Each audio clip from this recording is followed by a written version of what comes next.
નમસ્તે વિદ્યાર્થી મિત્રો. નમસ્તે. મારું નામ પટેલ વિશ્વા છે. હું સ્વામી વિવેકાનંદ સર્વોદય બેંક એજ્યુકેશન કોલેજની પ્રશિક્ષણાર્થી છું. ધોરણ 10 ના વિજ્ઞાન અને ટેકનોલોજીના વર્ગમાં આપ સૌનું સ્વાગત છે.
તો વિદ્યાર્થી મિત્રો, આજે આપણે ધોરણ 10 ના વિજ્ઞાન અને ટેકનોલોજીના વિષયમાં એસિડ, બેઝ અને ક્ષાર વિશેનો અભ્યાસ કરીશું.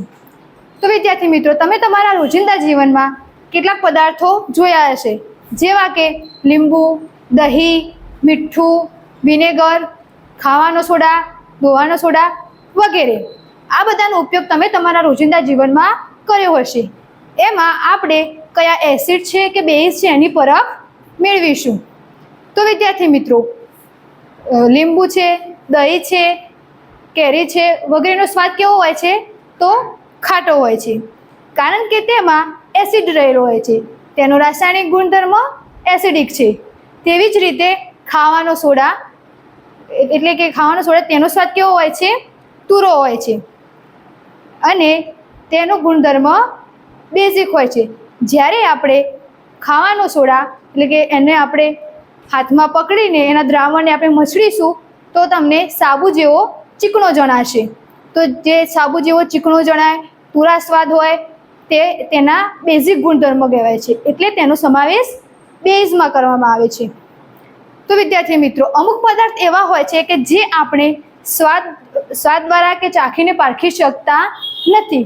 તો તે પદાર્થ માટે આપણે જે ઉપયોગ કરીએ છીએ એને પારખવા માટે તેને સૂચક કહે છે. સૂચકમાં, કુદરતી સૂચકમાં હળદર, લિટમસ પત્ર તેમજ જાસૂદના જે પાંદડા હોય છે તેનો સમાવેશ થાય છે. તેના દ્વારા આપણે સૂચક પારખી શકીએ છીએ.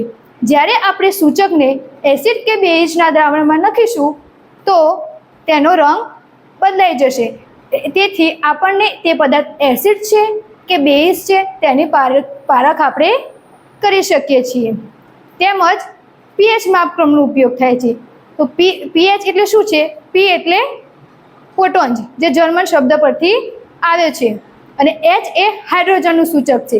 જો પીએચ 0 થી 7 ની વચ્ચે હોય તો તે પદાર્થ કેવો હશે? એસિડિક. તેમજ જો પીએચ 7 થી 14 ની વચ્ચે હોય તો તે પદાર્થ કેવો હશે? બેઝિક. તો પીએચ માપક્રમથી પણ આપણે પદાર્થોના એસિડ છે કે બેઝ તેની પરખ કરવી શકીએ છીએ.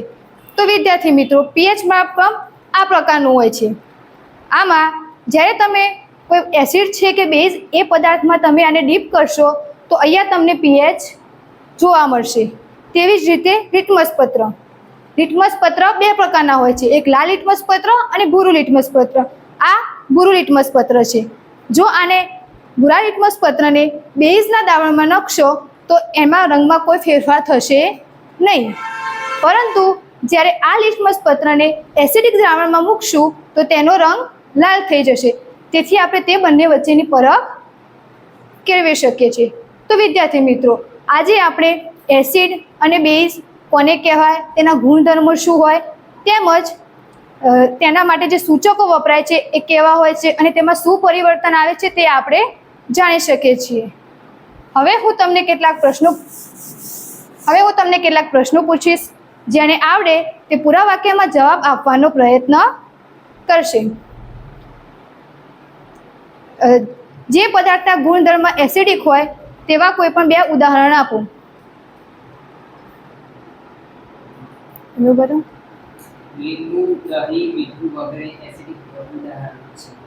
એક મિનિટ ઉભા રહો, 5 મિનિટ. બીજા કોઈ? હા, તમે બોલો. ખૂબ સરસ. લીંબુ અને દહીં એ પ્રકારના એસિડિક ગુણધર્મ ધરાવે છે. જ્યાં મીઠું છે એ ક્ષારનો ગુણધર્મ ધરાવે છે. બેસી જાઓ. તેવી જ રીતે બેઝ ગુણધર્મ ધરાવતા કોઈ પણ બે પદાર્થના નામ આપો. હા, તમે બોલો.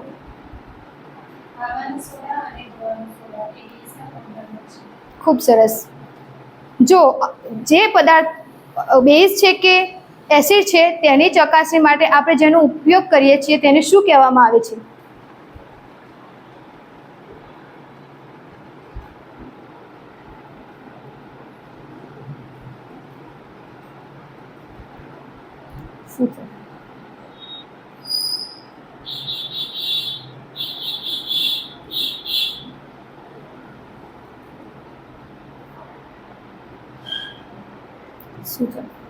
જે પદાર્થ એસિડ છે અને બેઝ છે તેને તપાસવા માટે pH નો ઉપયોગ કરવામાં આવે છે. હા, તો pH ને શું કહેવાય છે? એક પ્રકારનું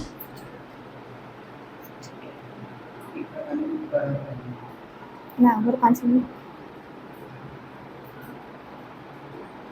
જે પદાર્થ એસિડ છે કે બેઝ છે તેની પરખ માટે આપણે જેનો ઉપયોગ કરીએ છીએ તેને શું કહે છે?